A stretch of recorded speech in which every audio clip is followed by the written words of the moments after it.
दोस्तों आपको पता होगा कि जब जब हमारे बॉडी का वेट बढ़ता है उसी के साथ हमारे बॉडी का मसल मास भी बढ़ता है और आपके बॉडी का मसल मास डायरेक्टली प्रोपोर्शनल होता है आपकी बॉडी की स्ट्रेंथ के। यानी कि जितना ज्यादा आपका बॉडी का मसल मास बढ़ेगा उतनी ही ज्यादा आपकी स्ट्रेंथ बढ़ेगी। और हमारा मसल मास बढ़ रहा है हमारे वेट गेन करने से नहीं, बिल्कुल, क्योंकि आपने देखा होगा कि जब लोग बल्क करते हैं तो उनके पीआर, उनकी लिफ्ट्स, उनकी वेट लिफ्टिंग कैपेसिटी सब इंक्रीज हो जाती है और जब वो कट डाउन करते हैं तो उनकी लिफ्ट्स फिर से घट जाती है। पर अगर हम बात कर रहे हैं आर्म रेसलिंग के बारे में तो चीज़ें थोड़ी सी ज़्यादा कॉम्प्लिकेटेड हो जाती हैं, एक्चुअली बहुत ज़्यादा कॉम्प्लिकेटेड हो जाती हैं और इसके मेनली 2 रीजन है, जिसमें नंबर 1 है using of your tendon strength. यानी कि किसी भी दूसरे स्पोर्ट से अलग आर्म रेसलिंग में आपकी मसल स्ट्रेंथ के साथ साथ आपकी टेंडन स्ट्रेंथ भी बहुत ज़्यादा यूज होती है। और यही वजह है कि आपने कई बार देखा होगा कि एक दुबला पतला लड़का किसी अच्छे खासे मसल मास वाले लड़के को आर्म रेसलिंग में आराम से हरा देता है, जस्ट बिकॉज उस दुबले पतले लड़के की टेंडन स्ट्रेंथ ज़्यादा होती है उस मसल वाले बंदे से। और इसी के साथ साथ दूसरा बड़ा रीजन है आर्म रेसलिंग में वेट कैटेगरीज का होना। यानी कि मान लें कि अगर आपने अच्छा खासा वजन बढ़ा भी लिया और उसी के साथ साथ आपकी स्ट्रेंथ भी इंक्रीज हो गई, तब भी प्रॉब्लम पूरी तरह से सोल्व नहीं होंगी, क्योंकि वजन बढ़ने के साथ साथ हो सकता है आपकी स्ट्रेंथ भी बढ़े और आप उन बंदों को हरा दे जिनसे आप पहले हार जाते थे। पर हो सकता है आपका वेट बढ़ने के साथ साथ आप जिस वेट कैटेगरी में जा रहे हैं वहां पर ऑलरेडी इतने ज्यादा स्ट्रॉन्ग बंदे हों जिनमें आपकी प्लेस बहुत ही ज्यादा लो हो, उस प्लेस से भी लो जो प्लेस आपकी पहले कम वेट के साथ थी। तो इसी के बारे में दोस्तों आज डिस्कस करने वाले हैं, यानी कि आपका वजन बढ़ना कब आपके लिए फायदेमंद साबित होगा और कब आपके लिए वो उल्टा एक डिसएडवांटेज साबित होगा। यानी कि किन लोगों को आर्म रेसलिंग में बल्क अप करना चाहिए और किन लोगों को नहीं करना चाहिए। तो इसी सारी झंझट को आज बिल्कुल एकदम डिकोड करने वाले हैं और वीडियो के लास्ट तक आपको पता चल जाएगा कि जिस वेट पर आप अभी हैं वहां से आपके लिए बल्क अप करना आपके लिए फायदेमंद रहेगा या फिर उल्टा आपके लिए वो नुकसानदायक साबित होगा। तो बने रहे वीडियो में, चलिए वीडियो को शुरू।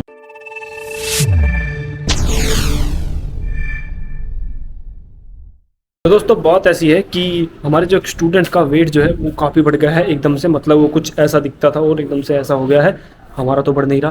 तो आज उसी को हम एक एज अ रेफरेंस लेने वाले हैं कि जैसे कि उसका वेट बढ़ा है तो उसकी स्ट्रेंथ भी बढ़ी है, अगर बढ़ी है तो कितनी बढ़ी है, और वेट बढ़ने के बाद अब जिस कैटेगरी में वो है वो उसमें अच्छा कर पा रहा है या नहीं कर पा रहा है ये भी देखेंगे। तो ये सब चेक करने के लिए पहले एक बार उसकी स्ट्रेंथ चेक करेंगे मशीन पर, फिर उसका उस कैटेगरी वाले बंदों से मैच कराएंगे जिस कैटेगरी में वो पहले था, और फिर उस कैटेगरी वाले बंदों से मैच कराएंगे स्ट्रॉन्ग वाले बंदों से जिस कैटेगरी में वो अभी है, और बाद में हम भी देखेंगे अगर पॉसिबल रहा तो।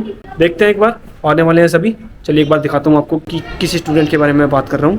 चलिए तो प्रैक्टिस चालू है और टीम सारी ऑलमोस्ट पहुँच चुकी है और ये है हमारा आज का बंदा। पहचानते होंगे आप, पिछली कई वीडियो में, शॉर्ट वीडियो में देखा होगा। तो इसका वजन काफ़ी बढ़ चुका है पहले से। तो पहले इसकी एक बार हम मशीन पे चेक करेंगे इसकी पहले वाली स्ट्रेंथ, फिर बाद में हम मैच कराएंगे इसका जो पहले इसकी कैटेगरी के बंदे थे, यानी जो इसे ठीक ठाक पहले टक्कर देते थे उनके साथ। उसके बाद जो फ़िलहाल जिस कैटेगरी में फ़िलहाल ये हैं उस कैटेगरी के साथ, ये भी उसी कैटेगरी का है। और उसके बाद संजू और मैं भी देखेंगे इसके साथ मैच करके, क्योंकि हम दोनों को इसकी स्ट्रेंथ का सबसे ज़्यादा एकदम अंदाज़ा है। तो इसको पहले एक बार स्ट्रेंथ चेक करते हैं, हर्ष की भी और सब की भी। तो पिछली वीडियो की तरह ये लगा दिया हमने मशीन, तो जितना आप पुलिंग कर सकते हैं वो इसमें मेजर करेंगे हम पहले की तरह। तो बारी है भाई हर्ष की, जिसके लिए काम किया जा रहा है। तो लेट्स सी। पड़ेगा बिल्कुल इसलिए, हाँ अब ले ऐसे रखिए। चल कितना 30 के आसपास पहुंच गया था पहले था, तो इम्प्रूव हुआ है। पहले 25 था, अराउंड 5 kg बैक प्रेशर बिना एक्सरसाइज किए, मतलब कोई खास एक्सरसाइज नहीं कर रहा है ये मतलब बॉडी वर्कआउट किया है बस। सबसे पहले ट्राई करने वाला है आयुष। अरे अर्जुन किधर है वीडियो में खड़ा। बारी है संजू की। तो दोस्तों मैच स्टार्ट होने से पहले हर्ष ने थोड़े से बिफोर फुल किए थे अजय के साथ, जो कि हमारा one of the strongest player है हमारी टीम का, और उसे वो इतनी बुरी तरह से डोमिनेट कर रहा था जैसे अजय कुछ हो ही नहीं। पर चीज़ें जैसी यहाँ पे दिख रही हैं ऐसी है नहीं। लास्ट में बताता हूँ आपको क्या दिक्कत थी, एक बार आप मैच देखिए पहले आर्यन के साथ। तो आर्यन सबसे पहले इसकी कैटेगरी का ही बंदा था पहले। तो हर्ष का वेट कितना है अभी फिलहाल? 68। तो हाँ, तो ये 70 kg की कैटेगरी में है।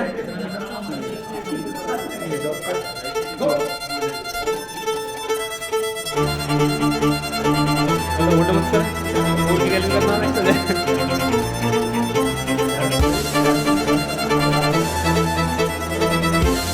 शोल्डर ने ठीक लेने का तो ये तो आर्यन नहीं बात नहीं करेगा। हाँ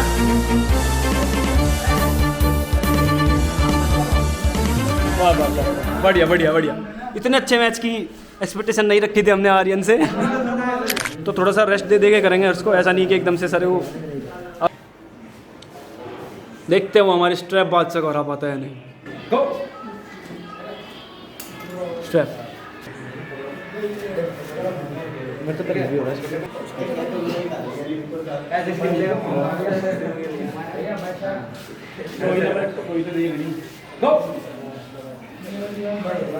प्रेस का यूज करना ठीक समझा है ना? ठीक है आर्यन, बढ़िया आर्यन बढ़िया आर्यन चल बढ़िया।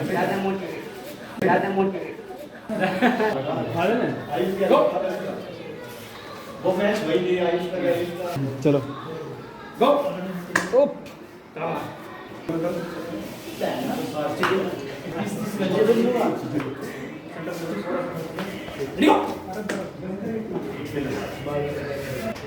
गो बढ़िया गो बढ़िया विनर। पावर स्टेप में डबल हो जाती है। गो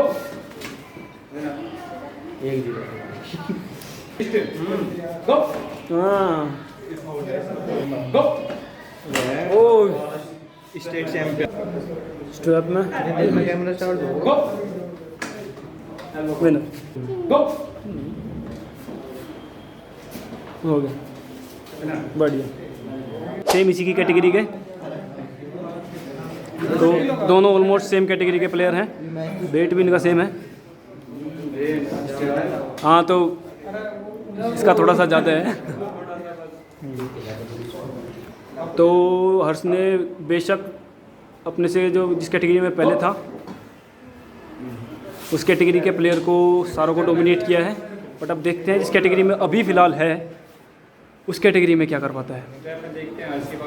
तो दोस्तों जैसा कि आपने देख लिया होगा, बट रिज़ल्ट जो है बताता हूँ एक बार आपको। तो रिजल्ट आपने ऑलमोस्ट देख लिए होंगे सारे दोस्तों। लास्ट वाला जो मैच था प्रवीण के साथ जो हो रहा था उसमें हम जब स्ट्रैप बांधी जा रही थी तो मैंने पॉज किया था, फिर मैं प्ले करना भूल गया मैच को देखने के चक्कर में। तो उसका जो रिजल्ट है वो भी कुछ खास नहीं रहा, वो भी प्रवीण के खाते में गया, यानी प्रवीण ने उसे आराम से बीट कर दिया। मतलब कुछ खास मैच नहीं रहा कि बहुत ज़्यादा इंटेंस रहा हो। जिस तरीके से उसने बिना स्ट्रैप के से डोमिनेट किया था उसी तरीके से स्ट्रैप में भी उसने हरा दिया उसे, क्योंकि हर्ष का जो हाथ था वो बहुत ज़्यादा पंप हो चुका था कुछ ही देर में। सबसे पहली बात तो देखने वाली यही है कि जब आपका वेट बढ़ता है, जब आपका वेट ज़्यादा होता है तब आप ज़्यादा जल्दी फटीक होते हैं, पंप आपका हाथ बहुत जल्दी होता है। और स्पेशली तब जब आपने अभी कुछ ही दिनों पहले वेट इंक्रीज़ किया हो, यानी आपका वेट तेज़ी से बढ़ रहा हो और आपको उस वेट पर ट्रेनिंग की आदत ना हो, तो और भी ज़्यादा जल्दी आप फटीक होंगे उसमें, जिस तरह से हर्ष का था। तो उसकी मैच के बाद हर्ष का जो हाथ था वो बहुत बुरी तरह से फटीक हो चुका था, किसी के भी साथ लड़ाने की हालत में वो नहीं था। तो हम उसके साथ क्या करते लड़ा गए। तो बात करें कि हर्ष के लिए वो फ़ायदेमंद रहा उसका वेट बढ़ाना या नहीं, तो बेशक उसकी स्ट्रेंथ पहले से इंक्रीज हुई है, बैक प्रेशर भी ऑलमोस्ट 5 kg इंक्रीज हुआ है, वो भी बिना किसी खास ट्रेनिंग के, यानी वो आर्म रेसलिंग की ट्रेनिंग में अभी कुछ खास नहीं है। बट ऐसा है कि अगर एक बार आर्म रेसलिंग की स्ट्रेंथ आपकी बन जाती है तो वो इतनी जल्दी ऐसे ख़त्म नहीं होती अगर आप नॉर्मल बॉडी वर्कआउट कर रहे हैं तब भी। और शुरू में जैसे कि मैंने बताया कि जो दिख रहा था वो लेफ्ट हैंड के साथ मैच था जो हर्ष उसे पूरी तरह से डोमिनेट कर रहा था। तो शुरुआत में हम भी देख के उसे चौंक गए थे कि ये हो क्या रहा है, क्योंकि अजय जो है वो बहुत अच्छा हुकर है, बहुत अच्छी स्ट्रेंथ है उसके पास, बट ओनली राइट हैंड में। लेफ्ट हैंड उसका स्ट्रेंथ है बट टेक्निकली उससे इतना अच्छा नहीं खेल पाता है, बट राइट हैंड से उसकी जो स्ट्रेंथ है वो ऑलमोस्ट, जैसे कि आपने सारे मैचेज में देखा होगा, आर्यन ने भी उसे काफ़ी अच्छी टक्कर दी। फिर उसके बाद चलो हम मान लें कि आर्यन इम्प्रूव हो गया, उसके बाद शिवम जो है उसने भी उसे काफ़ी अच्छी टक्कर दी। उसके लिए हम कहेंगे बल्क करना, जिस वेट पर वो अभी है, हालांकि वो ट्रेनिंग में नहीं है, बट फिर भी स्ट्रेंथ उसकी बढ़नी चाहिए थी, घटनी नहीं चाहिए थी।